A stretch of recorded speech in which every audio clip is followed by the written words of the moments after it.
Q. My buddy Q on the cell. How are you, pal? Hey, I'm doing okay. I'm on my way to Sutherland for another Heroes Memorial service. Hey, you know what? I want to thank you guys that serve, and I want you to know that the Oregon National Guard rocks. You guys kick butt. You rock all the way. Thank you. Yes. All the way. I'd like to thank you for everything you're doing there. I appreciate it. Our guys deserve that. Q, thank you. You're quick comment. I'm on my way down to Sutherland, and all these cars are passing me with green flags, yellow things hanging out of it, and out of over the 70 vehicles that's passed me so far, I've done one with a U.S. flag. What's it going to take for Oregonians to come and get together like this, like they're doing for a ball game, to show up at a memorial service, pay some respect to our fallen heroes, or even to a homecoming for our troops? What's it going to take? Q, really, really good question, and thank you, sir. All right.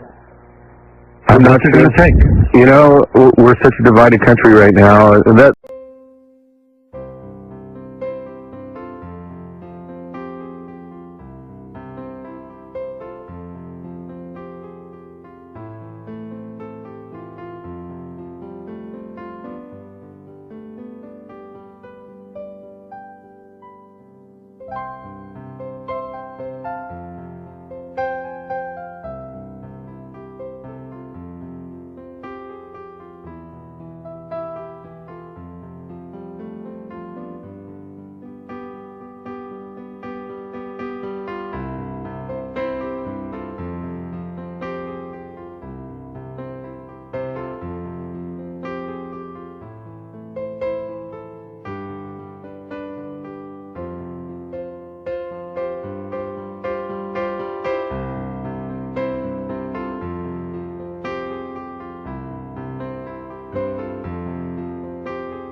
XL.com. Now, you know what? Let's do this. I'm going to read you a story, Sharon. We're not going to do a congrats right now. I really want to read you something that I think is worthy of. It's a story from my buddy Q. And Q, if you're listening, I want to say thanks. You sent me this story last night. Here it is. He says, I drove back out to the Lincoln Memorial to shuttle more veterans and visitors. I knew they would be short of volunteers. People are quick to volunteer, but when it comes to performing the task, well, that's another story. I didn't volunteer, I just went and helped. I drove the golf course from 0900 to 1800 hours. That's a long time. I was totally soaked on my left side. I cried when I picked up one of the veterans during the last hour I was there. I spotted him on the other side of graves I was traveling along and did a quick turn around to head that way to see if they needed a ride. It seemed that it was his mom with him, a woman much older than this Vietnam War veteran. I had him sit in front next to me because he was just messed up. The mom got on the back seat and kept telling me how glad she was that someone came to pick them up. I put my arm around his shoulder and reassured him he wouldn't fall off, and to also let him know that I'm grateful for his sacrifices to our country. I could tell that he wasn't home yet. And I'll say that again. I could tell that he wasn't home yet. Home from war. I asked her if they were heading straight to the wall, and she said, that's all he wants to see. I cried quietly and couldn't keep tears from running down my face, and for a moment, I was glad for the rain. I'd been cursing all day. I drove them all the way to the wall, and along the way, I beckoned for one of the helpers to follow me. I apologized to a lot of people as I slowly worked my way through the crowds over the gravel path to the edge of the walk along the wall, and a helper helped him get off the cart. I thanked him for his service and welcomed him home and hope that he will come home soon. I shuttled a few more rounds, found some food, and went home in need of a hot shower after getting out of my cold and wet clothes. I was going to do a walk tomorrow, but there really is no use since I have no decent camera, so I'll go shuttle more veterans. I can't think of a better way to say thank you to all of these men and women while also providing them with a small, needed. On KXL, one man's mission to remember our fallen soldiers. That's at 6:20. 3 minutes here on KXL. And then joining us at 6:20 is a man who travels the Northwest attending the funerals of fallen soldiers. Three there. You're listening to KXL. The time is 6:20. It's a number that flashes up on the screen on the TV news every single day. The number of U.S. soldiers killed in the war in Iraq and Afghanistan. But it is important to remember that the number represents a human being who gave his or her life. Joining us now is someone who knows all about the people behind that number. His name is Q. With camera in hand, he's attended just about every funeral of soldiers in the Northwest in the last 5 years, or rather 4 years. He joins us now on KXL. Some people would say a funeral is a funeral, but in this case, they're really not, are they? There's something different here. There's something different. Once the person being memorialized, or person whose life we're celebrating, that person gave their all knowingly for this country. You know, when these men and women enlist freely in our armed forces, they do so to protect this country, to serve this country, and they don't ask where, when, and how. They do as the government asks them to do and serve proudly. You know, you've set out to cover all of these in the Northwest, all of these funerals. What made you want to do that? Well, you know, my main project started with just making sure I cover all the ones that have given their all the ones that have served and deceased, and across the nation. And then I went a step beyond that, and that was I was invited to come take photographs at one of the military funerals. And I started to make that part of the project. One of the reasons I'm doing this is I've got a lot of friends that served in Vietnam. I got a lot of friends that have been tossed aside when they came back from war. There are many of them still trying to come home. They're here, but they're still not welcome home. Why do we do that? Why do we not appreciate their efforts? You know, I really don't have an answer. I mean, I don't know, politics, perhaps, or people that just don't want to realize the sacrifice that's being made by our men and women in the military. I don't know. I don't have an answer to that. That's your inspiration, though, to make that not happen, right? I want to make sure that nobody forgets these men and women that gave their all. You know, I want to make sure, and I'm doing my best. I realize I don't have all the names, but I have more than what you hear in the news, and I'm constantly hunting down and making sure I keep that updated every day. Let's talk about the families of the people, of the soldiers that have died and that you've met along the way. Is there a common theme with the people that have had this loss? Common theme in regards to me, or? Well, I think maybe in regards to the war and the fact that they've lost somebody. Are they all pretty patriotic? Most of them that I have. We will get to Tom Jocelyn in just a second, except I got to just talk to Q real quick, because Q always has something insightful about our veterans. And Q, thanks very much for calling Victoria Tasha. What do you want to say? Thank you for having me on. Well, thanks for calling KPAM. A few days ago, I read the Oregonian that had an article in there saying that only about 23% of Americans have any idea how many men and women have deceased that have served in Iraq and over in Afghanistan. So I like Oregonians to be smart and up to date. I'll give you a figure here. Currently on my list, I have 4,537 men and women that gave their all to serve this country to protect your freedom. And no matter what you think about the war, when these men and women enlist, they enlist to serve this country, to protect this country, to defend our Constitution. Yes, Yesterday, I was at a memorial service for Petty Officer 2, Christopher Allen Storm. May he rest in peace. Mm-hmm. Today, I was at a funeral in Washington for Lance Corporal Jose Penigawa Morales. I'm sorry if I'm mispronouncing that first part of the name. He was killed on the 7th in Iraq.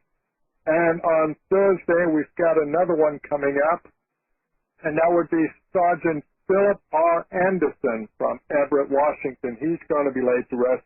These are more people that are testimony to Americans out there still fighting for this country. And, you know, what makes the news, however, is these damn governors and all these other people that, you know, they shouldn't be there. Our men and women should be on top of the news there, and I don't see anything about them. I don't see anything positive that these men and women are doing. You know, it's strange.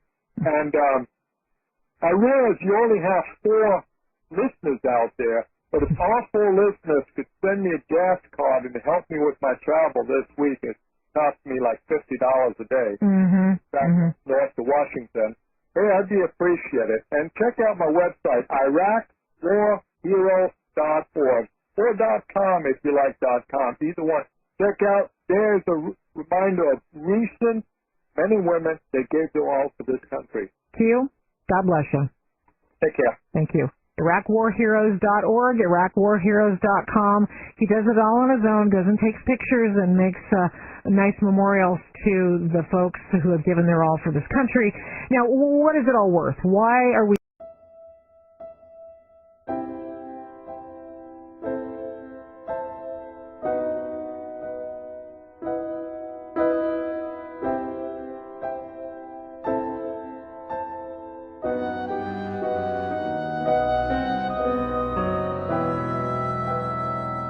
Let's go to Q in Portland. Hey, Q, welcome to First Amendment Friday.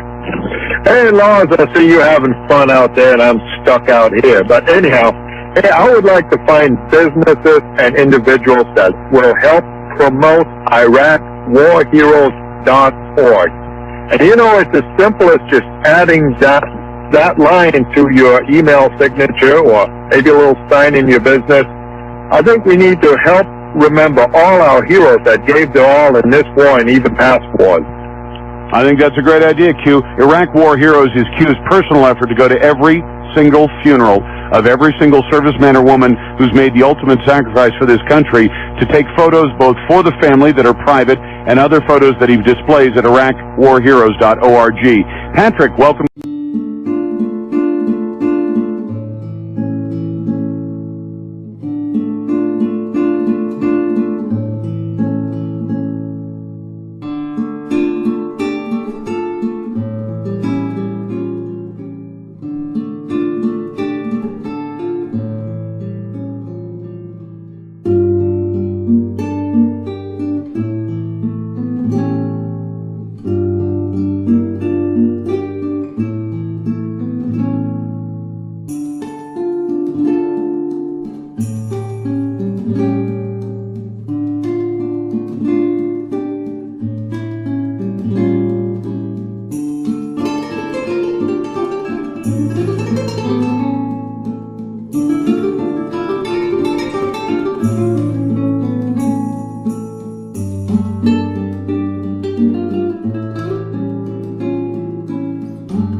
IraqWarHeroes.com. Q, welcome to the Victoria Taft Show, and the work you do is really wonderful. What are you doing? Hey, Victoria, you know, if that Marine out there is listening, I'd like to thank him for his service. Thank you, Marine. And you know what? It's pathetic because all those little sissies out there in these colleges and universities, the first people they call on when they're in trouble are who? The cops and the Marines. Give this guy a break. Leave him alone, you know?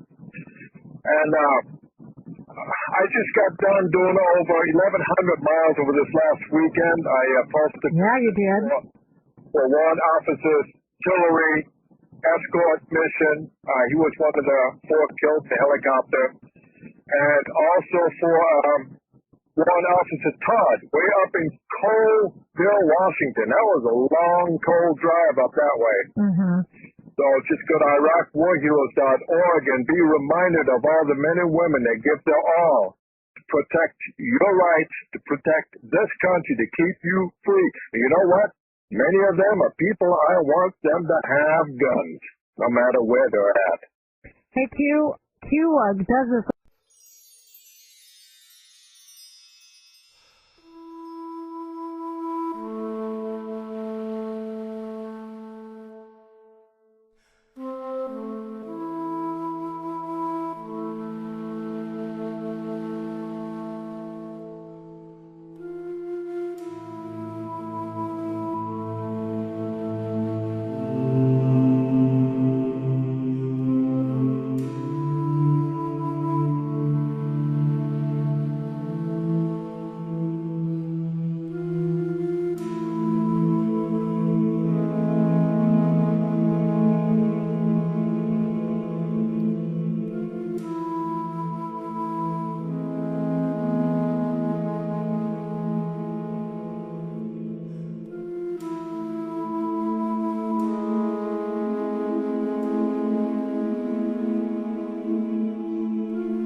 Okay, we have just a couple moments here, but I believe we've hooked up via satellite with Q. Q, are you out there? Q Madp with IraqWarHeroes.org. Are you out there, Q?